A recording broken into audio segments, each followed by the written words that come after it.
My name's Dan Boot, and I work for a company called Blue Triangle. I won't say any more than that about the company. You guys can Google it and do all that other stuff later. That's not what it's about. I've been in the performance space a really long time. Let's just say I go as far back, and you can Google this, to the Victoria's Secret ad in 1999. When it was run during the Super Bowl, and it failed miserably. And the marketing folks were just ecstatic that they got all that press about how big a failure it was because it was press. I don't think that's the case anymore. So the first question I have before I get started, I always like to ask this, is how many folks here are in the marketing department? Any marketing? One. Awesome. Everybody else, I assume, is IT or e-commerce. Is that right? IT? E-commerce? Pretty much everybody else? Good. Well, this won't be the most technical talk ever here at this meetup. I did one a couple of years ago on a deep data science. This won't even come close to that. But from a career standpoint and essentially understanding the business, where money is spent, and essentially where money comes in, I think it's pretty important, and it's somewhere where this whole space is going now. I've coined a hashtag called Market, Mark with a capital IT. Marketing and IT need to get together and really run the business, because right now, if I asked everybody in this room to name one person in marketing, I'll bet half you don't know the answer to that. Is it true? I won't say anything.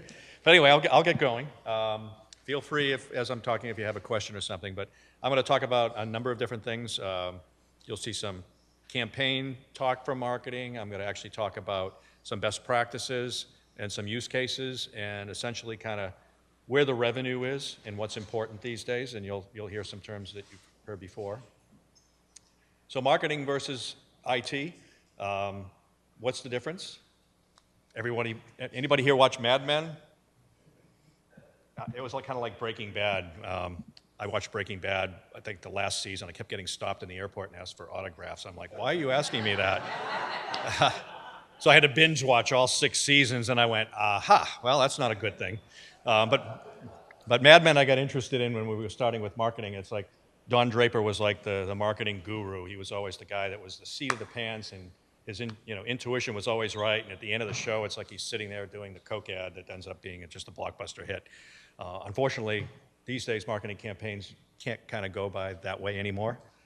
And IT guys, most guys in IT that I see are still sitting in a NOC looking at all kinds of different things in the seven layers in the stack and performing on their own little layer. But these two folks don't talk to each other.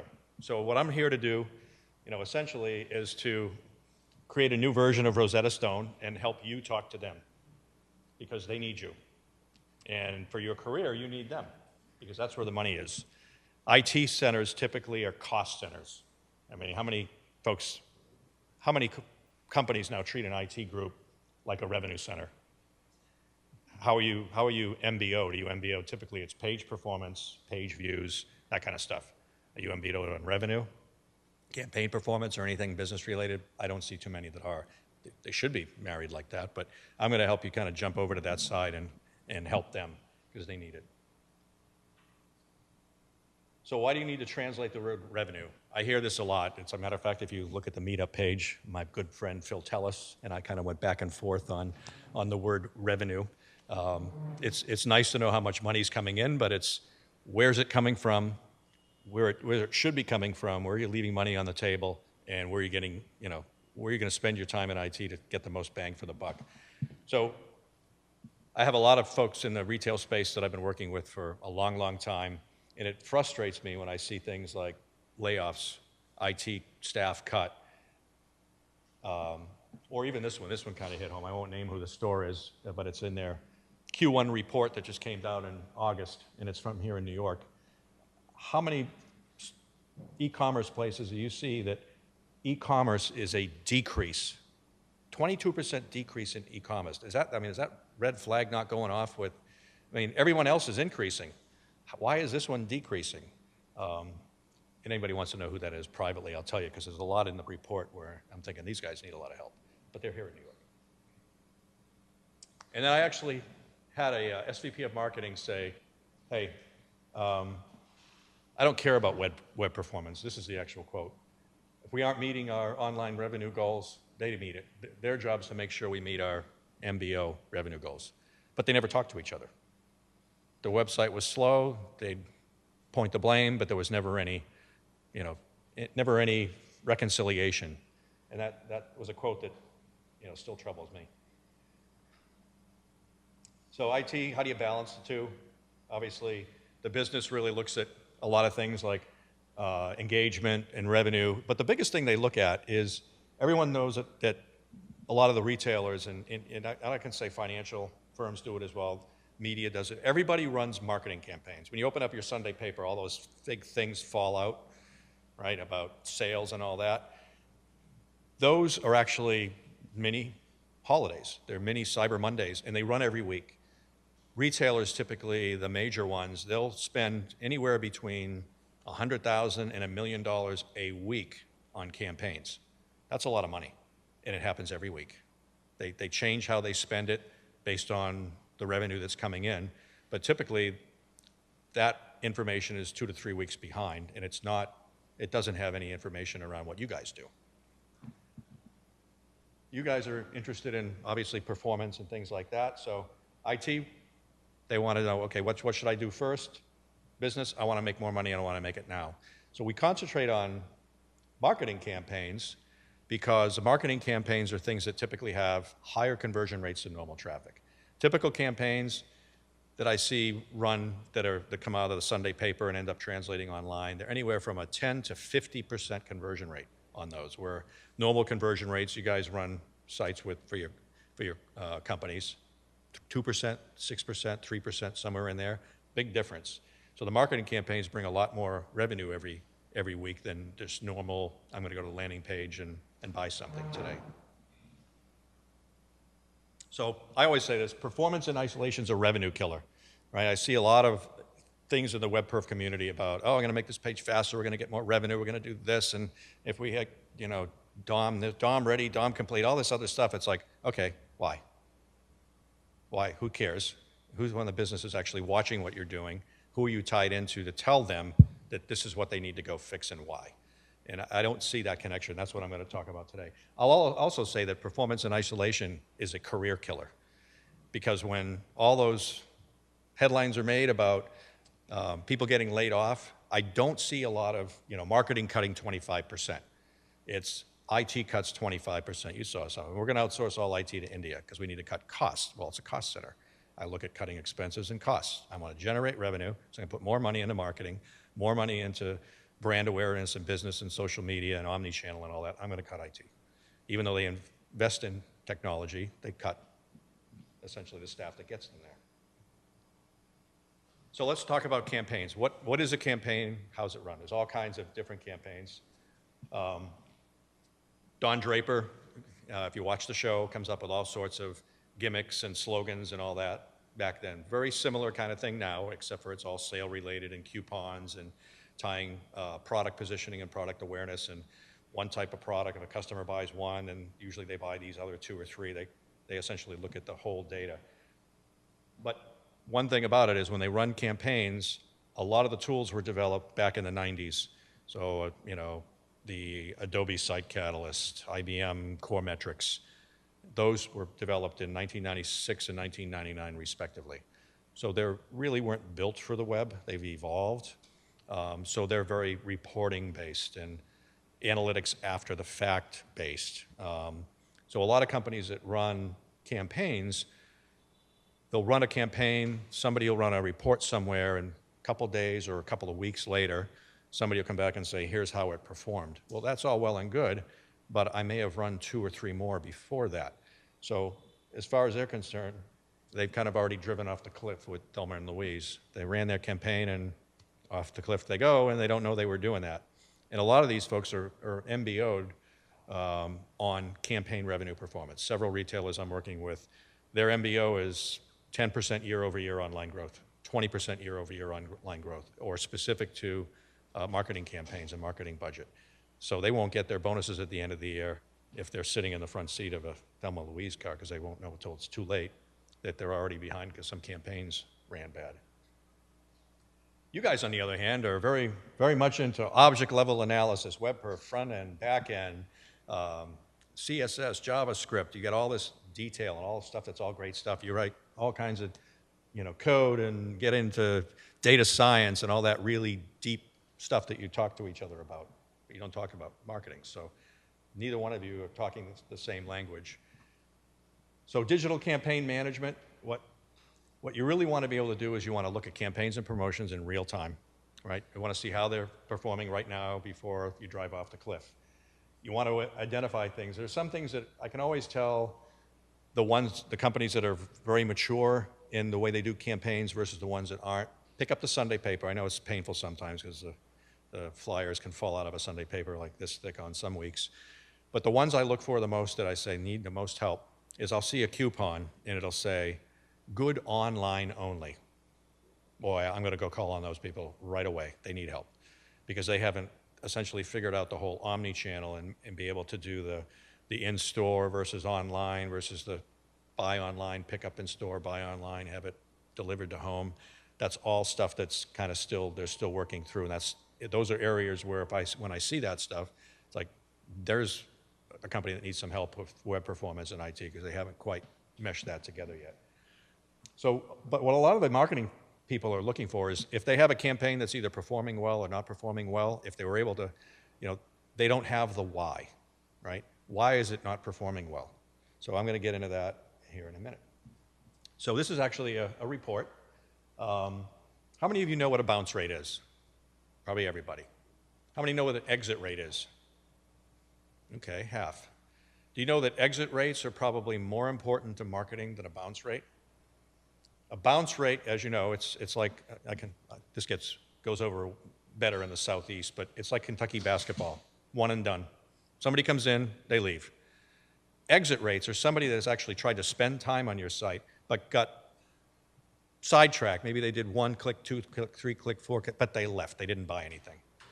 And it's more important for marketers to figure out why during that journey did they leave, and they don't know. All they see is something like this one that actually shows, you got bounce rate here that's pretty high, and you got a 95% exit rate. And the conversion rate, 1.9, when everybody else, the average is over 3. Why? And so how do they handle that? Without the data that you guys can provide them, they'll do things like, oh, we're going to push out more coupons, send out an updated email, give them more of a discount.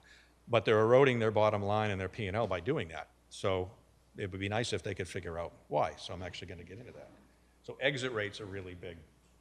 And then here's one, essentially, one of the biggest campaigns that these guys will run at the time. Essentially 0% conversion rate. Well, that's something you got to look into, because if no one's buying, they're bouncing and they're exiting, that's not a good sign either if it's something you put a lot of money in promotion-wise. Digital performance management, I always say the why, but you want to optimize revenue, do the right stuff, and prioritize the areas for improvement. I always say start with marketing campaigns. So one of the things you want to be able to do is to correlate revenue to your business, and I apologize for these are the only dashboards I had. But you want to be able to prioritize where the most revenue is going to come from and understand what that performance is. But just to get more along the lines of campaigns. So here's one where we're actually looking at a customer journey. So essentially what customers do when they come into your site from a campaign, maybe I get a loyalty email and I click on something, and essentially what that loyalty email says, okay, I'm going to go buy, I don't know, something, an item, and it's going to take me to a page where I can go buy that on your site. It could be the main page, it could be a specific page for campaigns and landing. But I want to be able to understand the customer journey, where they come in, what the exit rate is. I want to actually keep track of the why. So in campaign management, there's a couple of ways to do why. If somebody's leaving, it's either because your campaign resembles a long-running Star Wars movie. So Star Wars movie, when that first comes out, everyone goes. There's not an empty seat in the place. Everybody's standing in the aisles. 6 months from now, there might be 3 people in the theater. Well, it's the same thing for the campaign. If you're in marketing and you're kind of doing the Thelma and Louise and you don't understand where, when that campaign has reached its peak and it's on its way down and it's time to swap that one out and do a new one, if you don't have that data, that's something you need to keep an eye on. But if the why is because your page load time's horrible, or on an exit rate path where somebody has done 3 or 4 steps and they've just got so fed up with it that they've left. The fact that they went that far would be amazing. That would be something you'd want to know right away, and you want your IT guys to fix, because they may not even know that that's happening, right? Especially when it goes to revenue. So what you want to be able to do is to keep track of everything. Like this particular one, this is from a loyalty email where somebody hits on something. I think this one was like a PC sale during like a back-to-school sale for a pretty big box retailer. They come in, they look at technology, they're looking at furniture, they're looking at paper, and believe it or not, the store, locator to find store was a big one, because it was essentially they were running an extra 1% off if you actually went and picked it up at the store. So that's why that page was on there. But it's all information that is good for a marketer. Now, if I want to actually look at where people are going and where they come from, I want to see the customer journey.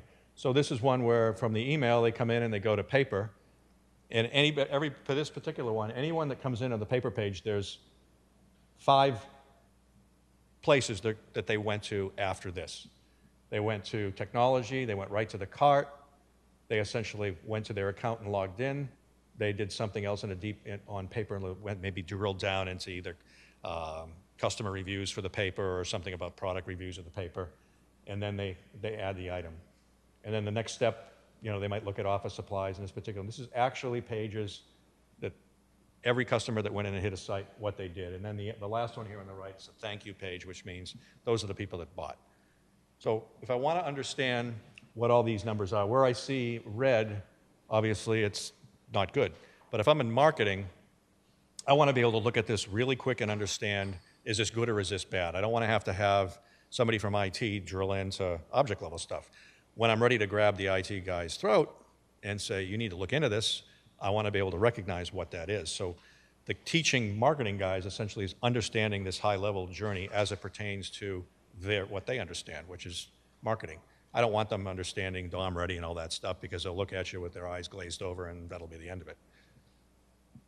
So now I want to know, what is the most common path that the customers took? Marketers love this because they want to use this the next week, right? Whatever that main customer journey is going to help drive what they do from campaign to campaign, because it's going to help me see where they're coming from, where they're coming in, what they're doing, and what the performance was essentially of that whole path. And if you look on the right, you can barely see it here as I cut it off too soon. You see red and red, and the red on the left means everybody exited. Well, you want them exiting the thank you page because that means they bought. On the right, you can barely see it, but the performance on the exit page was very high, because people will wait while their credit card's being processed, right? At that point, they've made the decision to buy. So the red there is okay, but if you look at the rest of the journey, pretty much yellow and green, so that's good. So that means got a good campaign running here, great customer journey, and the web performance is enough where people are still going to buy. And I'm a marketing guy, I can understand all this. That's all great, no red flags. On the other hand, say I'm running a campaign and I see lots of red.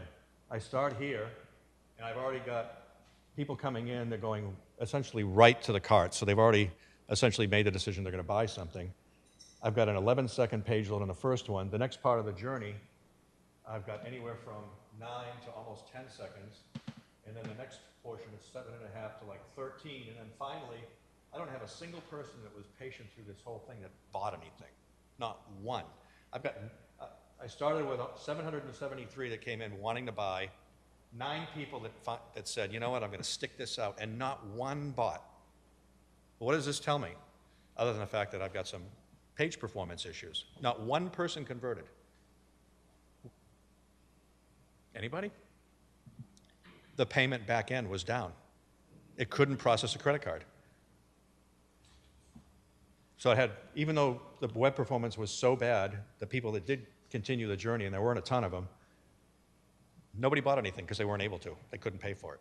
So this was an example of marketing essentially seeing, hey, nobody's buying anything. Why is that? And this is one of our biggest promotions of the week. And here we are launching, it was literally the first hour, and not one person's buying anything on a campaign where the conversion rate was supposed to be somewhere around 30 to 40%. So this was something where Marketing saw the flag before IT did, saw that nobody was buying anything, and trust me, there was a room full of people looking at this pretty quickly.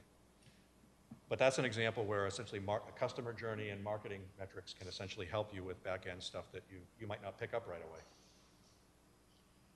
So the other thing that we essentially want to look at as well, and marketing is, it's interesting because a lot of the companies I work with, marketing owns things like tag management. Your IT guy, how many of the IT folks in the room own tag management? None. Marketing does. Yeah, you guys are on the hook for all the performance stuff. I don't know how that happened, but I see that all the time. So what you want to be able to do is essentially be able to you want to have this drill down. So now you've got the campaign, the journey, and when things are slow, you want to be able to drill down. And if the marketing guy says, hey, I've got these issues, this is where IT comes in. I want IT to say, you know what? You've got things that are blocking the page performance. You put tags on the site you shouldn't have. You've got social media loading before the buy it now button. Why? Don't you want people to buy before they start looking at Facebook stuff? I mean, that stuff should be down the bottom. But these are areas when you see low page performance. This is where IT can start to help marketing. But again, you see more of it here. Pinterest and Facebook being loaded well before DOM ready. A product image being loaded way later than, again, another social media tag. I think I showed that one already. Facebook before buy it now. You've got items that are blocking, others impacting performance. All stuff that marketing doesn't really understand, but again, a lot of companies I see that marketing kind of owns this, and it's not until there's a problem that IT gets involved. So, things that are pretty obvious, right? Move all the social media way down the end. One, we actually saw print CSS. We saw one really loading really early in a customer that I was working with, so we moved it way down the end, and it actually improved the performance by like half a second just by doing that one thing. And here's an example of it. After moving some of the tags, and performance improvement. Not even to mention things like taking tags out altogether. This is an actual example of moving the tag that I just showed after DOM Interactive. Additional revenue, and this is during a campaign. A lot of these measurements are campaign. The other thing that marketing wants to know is where's my traffic coming from and where are they converting? So they want to see that customer journey, but they want to see, hey, where are they coming in? Are they coming in from SEO? Are they coming in from email? Is it just someone's typing in www.myretailsite.com? And you want to be able to measure the effectiveness of what you're paying out. So if I'm paying a couple of cents to Google to put a banner ad on, and I'm not making any money off that, I want to spend that money somewhere else. I want to know that. Marketing wants to know that. You guys have the data to show that to them. Why? So they can use you.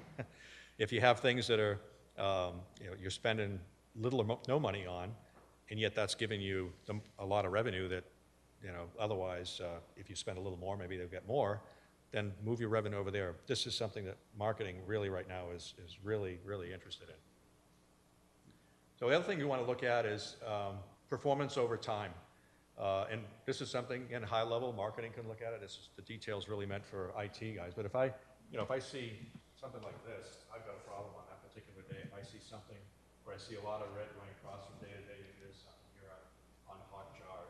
Scene 7 is something I see all the time. Images from Scene 7 constantly give websites trouble. But it's something, it's like whack-a-mole. Just because you whack it and fix it once, it pops up tomorrow. You whack that one, it's over here, and you just got to kind of keep doing it.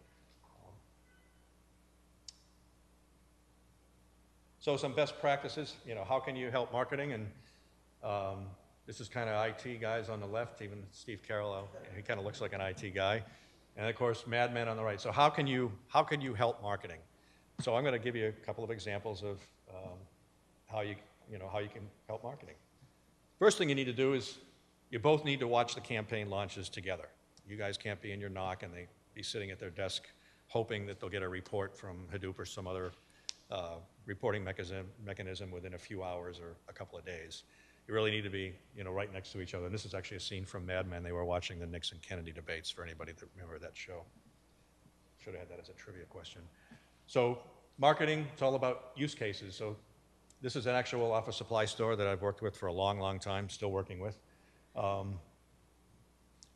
how can you help them with campaigns? So they'll send out their loyalty email, and my wife's a teacher in Florida, so I love when the paper comes out, I click on it and drop ship a couple of boxes right to my front door, because the last thing I want to do is go shopping and go lug those 50-pound boxes of paper home every other week.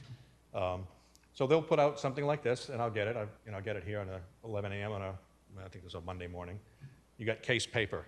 So if you're doing everything with your marketing, customer path analysis, customer journey, IT metrics, you're going to be monitoring when this email goes out and the revenue that's coming in. But what happens if you're Thelma and Louise and even though you're watching it now, you drive off the cliff? What are you going to do about it? You're kind of stuck, right? Unless you've designed for it. You have a disaster scenario. Disaster scenario means you put design in place and essentially a backup plan. That first one's not going well. I'm going to have this at the ready to push out if something happens. And that salvages the campaign. So maybe you send out something like the example I gave earlier where the marketers would only know that a campaign wasn't running well based on a report a day or two later, and they'd push out maybe a gift card or another email offering more incentives. You don't need to push the incentive out until you know what the problem is. If you know what the why is, being performance, then I'm going to, you know what, it's a performance issue. I'm going to fix it, but I'm going to push out something I've got ready to push the customers so that I can get sales back up.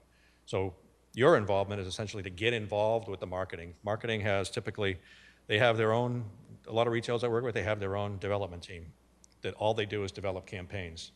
And so they do their own app development, their own design, their own everything. And that's a whole process that goes through and gets done. But in a lot of cases, even though I'll see the performance team in with the e-commerce folks that do the daily stuff that they own, I don't see them embedded with marketing. So this is a case where you just bring a best practice to marketing so that when they do things like start doing their storyboards, right, for their sales that go 2 or 3 weeks and all their app design, you essentially help them with those disaster scenarios and get it ready to go. So that's a best practice that's come out of it without having to do any tool or anything to go that word. This is a process issue. Just help the marketing people do their job. So your takeaway, and I don't remember which movie this is from, but I love the expression, is your takeaway is essentially get involved with marketing. Get involved with what your marketing department does. Get involved with campaign management. That's where the money is. That's where your company's making the money. I showed you the example of the annual report, or actually that was a quarterly report. Everyone's laser focused on it with the brick and mortar versus e-commerce. A lot of those campaigns now between brick and mortar and e-commerce are marrying together. I rarely see a lot of the coupons that say good only in store. There's still a few, but those are becoming more and more rare. But this is how you can add value. You're the why that's missing for marketing, and believe me, the why is a huge thing. So hopefully I've helped you a little bit there, and you'll all be marketing. Put it on your resume because it's really hot right now. So that's all I had. Any questions? Anybody ready to go and bang on the marketing doors and? How to start a conversation? What's the best way to, for a TT to not be bashed for slowness, but to start a conversation? How can we help? So I would kind of go back to, hey, you guys are running you guys are doing, customer engagement, and running marketing campaigns, and you're looking at how to do the performance of them. And in a lot of the marketing guys will come back and say, we're using this, we get this, we get this, we get that. Okay, well, if a campaign's going bad, how do you know that right now? Oh, well, we were able to look at metrics in real time. That's not true. That's several hours. But okay, say you're able to see that the exit rate's too high, and in the minute you mention exit rate, the fact that you mention that's gonna perk them up a little bit. But you just say, do you know why right now when a campaign goes bad? Can you answer the why? And the answer will be no. Well, how can you do that? Right? Because IT guys all the time talk about Yeah, we measure revenue, we measure bounce rates, we measure conversion rates. Okay, well, I'll ask the question back. Why? Who are you measuring it for? Yourself, your team? It's for the business. Well, this is where the money's made. So I would start there. Do you know when you've got a campaign that's running real well? And if not, do you know why? I can tell you, as an IT guy, I can tell you why. We're here to tell you why. That's how I would start with them. So, I'll go ahead and do a shameless product plug. The solution that, for the company I work for, essentially does this marketing thing at the top level. It's kind of a Ferrari. Underneath it, we've got a pretty sophisticated RUM solution. So we're collecting all that data. And we also have a synthetic component built in, so we can actually, do some of the availability and monitoring as well. So essentially, I will let the marketing guys can drive the Ferrari, but the IT guys are going to keep the engine running with a good RUM. Yep. Comment as the web analytics guy for my clients, I'm definitely a translator here between IT and marketing. This is exactly what I'm talking about. The Plan B idea, none of the marketing teams I'm working with do. I know, I can think of 3 the house is burning down situations where if they had an IT team say to them at some point, let's make a plan B for this, that would have been brilliant. So if I could say, if you're on the IT team and you're thinking about how do you connect with marketing, by saying, starting with what's the plan B if it doesn't work, and we have another situation that we can turn on while we problem solve plan A, you'll be a hero. Right. So typically the piece that's missing is the marketing guys will think of a plan. They'll think of a plan B, but it'll come days later, right? It's because it takes them time to do all that. What the IT guys can inject into that process is, ideally, the folks that are sitting there watching the knock. I've got a dashboard up that has a Jenkins environment just ready to push out to production if marketing says go. That's kind of the difference. Typically, what'll happen is marketing will see it just crash and burn way too late. They'll go to their group and say, hey, I need you to do another one. I need you to, we had talked about doing this. I need you to, oh, geez, it's going to take me 48 hours to build that, get it ready, test it, and push it out. And by then, you've lost almost the whole week. Yeah. And a lot of the companies have sales during the year that are big events for them. Back to school is big for everybody now. It's almost rivals Cyber Monday and Black Friday. I mean, a lot of them, if you look at back to school, and it's not just the office supply stores, but the big box, it's Targets and Walmarts and even Amazon. Those things run for 6 weeks. I started getting back to school emails, again, my wife's a teacher, almost a week after school ended. And they went on until the week after Labor Day. So if you miss a week or two in there, that's a killer. It really is. And then in January, you've got all the businesses kind of doing their buys. And you've got the same thing in the financial services industry, the old open a checking account and get a toaster. Those things still exist, right? Working with a couple of financial institutions where their biggest day for opening accounts is a Tuesday. I would have thought a Friday, wouldn't you? Get paid, you go and you want to open an account, it's Tuesday.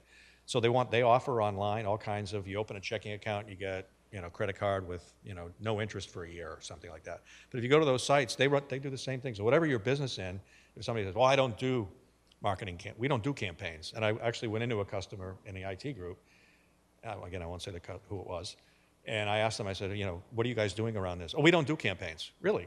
Here's your Sunday ad. It's 8 pages long, and these are all the ones that are online and in store. What do you mean you don't do campaigns? They're right here. Yes, you do. So you do. Every business runs them. But yeah, good point. Yeah, so the answer is, yeah, we're like every other RUM product that's on the market. Any typical standard metrics you see in that RUM product, we do as well. For this particular presentation, I didn't need to go down to that level of detail, but we do all of that. Everything that you typically, again, see in that world, we do. That's, open the engine of the Ferrari, and there it is. But we can do any of that, and really the marketing guys wouldn't know what to do with half that information. They just see, this is red, I need to call you. And then when you open the engine, you better be able to drill down into all the things that you would expect to see for a RUM product, or else you kind of lose, you lose the win there, because you can't, it should go all the way down as far deep as you can go. And ours does that. A lot of them do. But can you say that technical metrics don't really matter as much as your conversions, those kind of metrics that you see that there's a problem right away? That's your ultimate business metric. Yeah, I mean, ultimately, we've seen, like the payment example I showed, none of the back end stuff had picked up that outage. And the page load time was still, if you saw it, it was pretty good. It wasn't bad, it wasn't horrible like the example before that. But in a lot of cases, we'll pick up the fact that there's an outage before the RUM stuff or even the synthetic stuff will, because the synthetic's not running might be running every 5 minutes or 15 minutes. But when you see revenue just drop down to virtually zero, someone's going to notice that pretty quickly, especially in a marketing campaign with the type of conversion rates that these guys expect. So the revenue is usually the metric that I see first. Marketing looks at revenue more than anything else. And it's known that many error pages are much faster than the actual Yeah, that's another good point. Yeah, exactly. Right. I see that a lot in there's a lot of retailers now that are selling ad space on their sites for third parties. And so I've seen some ads actually bring a site down because hey, we sold the space, it's yours, go ahead and push it out there. And nobody really took a look at to say, well, maybe we should take a peek at that image. Well, learn the hard way. Any other questions? Okay. Thank you.